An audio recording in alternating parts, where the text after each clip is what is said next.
친구 집에 갔다가 밤늦게 집에 들어와서 가장 먼저 한 일이 엄마가 숨을 잘 쉬나 안 쉬나 확인하는 거였어. 엄마도 그렇고 아빠도 그렇고 솔직히 되게 싫고 한심하다고 생각했었거든. 안녕, 나는 23살 표가연이야. 나는 돈이 싫은데 돈이 좋아. 내가 왜 이런 생각을 가지게 됐냐면 어느 날 그냥 퇴근하고 아빠한테 아빠 나 데리러 와줘 라고 평범하게 전화를 했어.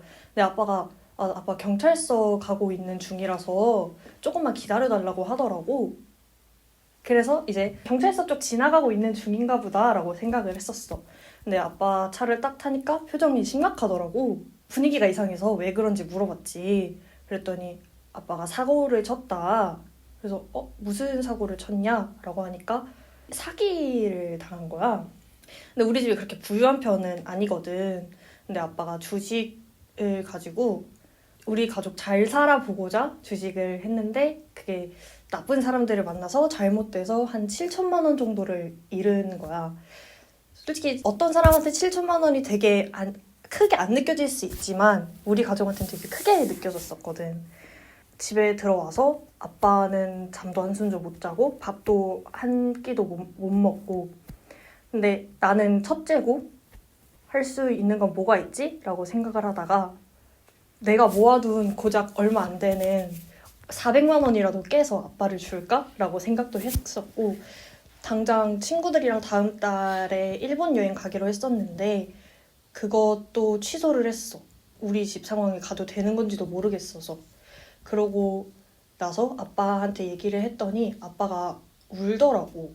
너까지 그런 모습을 보이면 아빠가 정말 마음이 아프다. 솔직히 나는 아빠가 미웠어. 왜냐면은 난 당장 학교도 다녀야 되고 내 생활도 해야 되는데 당장 그렇게 7천만 원이란 돈이 없어졌으니까 학교를 그만두고 일을 해야 되나라는 생각도 약간 조금 혼자 많이 나갔었던 거지. 그때 난 아빠가 눈물 흘리는 걸 처음 봤었거든. 그러고 나서 2주 정도 아빠가 우울해하고 보니까 조금 상황이 괜찮아진 것 같더라고. 아빠가 정확히 나한테 얘기는 안 해주더라고. 어떻게 됐는지. 그때부터 조금 돈 걱정을 많이 했던 것 같아. 또 동생이 되게 어리거든. 동생이 되게 어린데 마트 가는 것도 되게 눈치를 보더라고. 집안 사정이 그렇게 안 좋아졌으니까.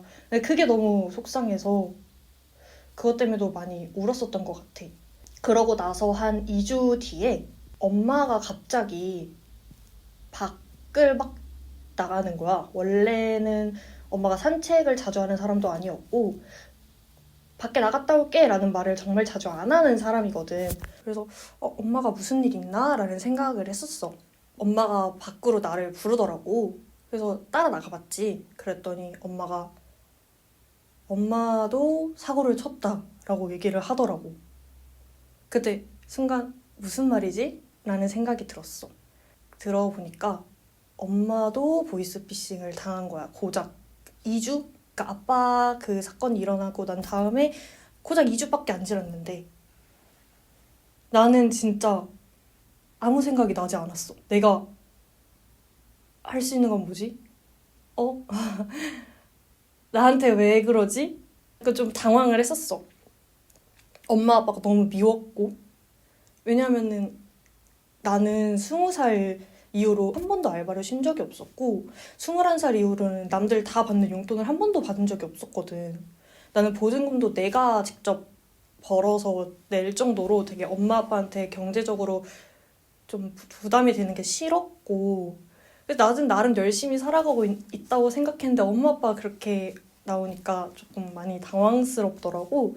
그래서 어떤 식으로 당했는지 물어보니까 조금 오래됐더라고. 내가 20살 때 전화가 왔대. 그래서 무슨 전화인지 물어보니까 지금 돈을 입금 안 하면 딸이 아파서 죽는다 라는 얘기를 했대. 그래서 엄마가 그렇게 큰 돈이 당장 없으니까 대출을 받아서 돈을 입금을 한 거야. 그거를 듣고 솔직히 이런 말 하면 안 되지만 엄마가 정말 한심해 보이더라. 참 그랬었어. 근데 엄마랑 대화하는 도중에 가방 속을 우연히 보게 됐어. 근데 엄마 가방 속에 똑같은 약들이 되게 많더라고.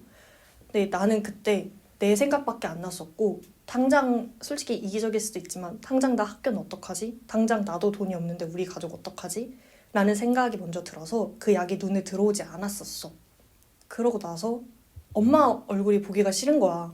너무 당황스럽고 너무 밉고 너무 막막해서.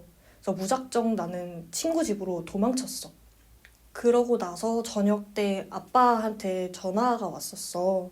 아빠가 응급실에 와 있다는 거야. 그래서 응급실은 왜 갔냐라고 물어보니까 엄마가 자살 시도를 했던 거지. 엄마 딴에도 너무 힘들었었나 봐. 그치, 당연히 힘들지. 근데 나는 딱 그 생각이 먼저 들더라. 그때 내가 약을 보고 그때 내가 약을 보고 그냥 솔직히 보면 엄마도 피해자잖아. 근데 내가 엄마한테 엄청 뭐라 했거든. 왜 그렇게 당하고 왜 이렇게 답답하고 왜 이렇게 나를 힘들게 하냐고. 아빠가 사기 당한 것도 얼마 되지도 않았는데 왜 엄마까지 나를 힘들게 하냐고. 근데 그때 내가 약을 보고 그냥 버렸다거나 엄마가 먹지 못하게 했다면 이런 일이 없었을 텐데 라는 생각도 들고 동생한테도 너무 미안하더라고. 다행히도 그게 막 엄청 심각한 약은 아니었어서 다행히 다시 살고 있는데 솔직히 나도 그냥 그때는 23살이면 어리니까 어리광 피우고 싶었나 봐. 부모님이 이렇게 경제적으로 무너지는 모습에 속상하다고. 지금 사실 이 문제가 해결되진 않았어. 지금도 꾸준히 엄마 아빠가 당한 일들에 대한 책임을 지고 있고 언제 해결될지는 잘 모르겠어.